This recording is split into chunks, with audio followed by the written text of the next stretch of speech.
रस्त्यावरील किरकोळ वादातून संतापलेल्या अक्षयने पत्नी शैलाला कारमधून ओढून बाहेर काढत लाथाबुक्क्यांनी बेदम मारहाण केली आहे.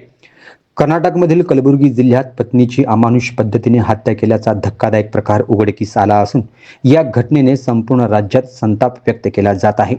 बारामती येथील अक्षय आणि शैला हे दाम्पत्य देवदर्शनासाठी गाणगापूरला गेले असताना हा भीषण प्रकार घडला. मिळालेल्या माहितीनुसार रस्त्यातील किरकोळ वादातून संतापलेल्या अक्षयने पत्नी शैलाला कारमधून ओढून बाहेर काढत लाथाबुक्क्यांनी बेदम मारहाण केली. या घटनेचा व्हिडिओ स्थानिकांनी मोबाईलमध्ये कैद केला असून तो सध्या सोशल मीडियावर मोठ्या प्रमाणात व्हायरल होत आहे.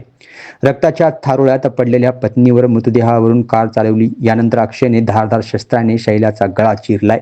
इतक्यावर न थांबता रक्ताच्या थारोळ्यात पडलेल्या पत्नीवर कार चालवत तिला चिरडलं, ज्यात तिचा जागीच मृत्यू झालाय. या अमानुष कृत्यामुळे परिसरात भीतीचे वातावरण निर्माण झाले असून पोलिसांनी आरोपी अक्षयला अटक केली आहे. ही हत्या पूर्वनियोजित असल्याचा संशय व्यक्त केला जात आहे. देवदर्शनाच्या बहाण्याने पत्नीला कर्नाटकात आणून हा कट रचल्याची शक्यता वर्तवली जात असून पोलीस याचा तपास करीत आहेत.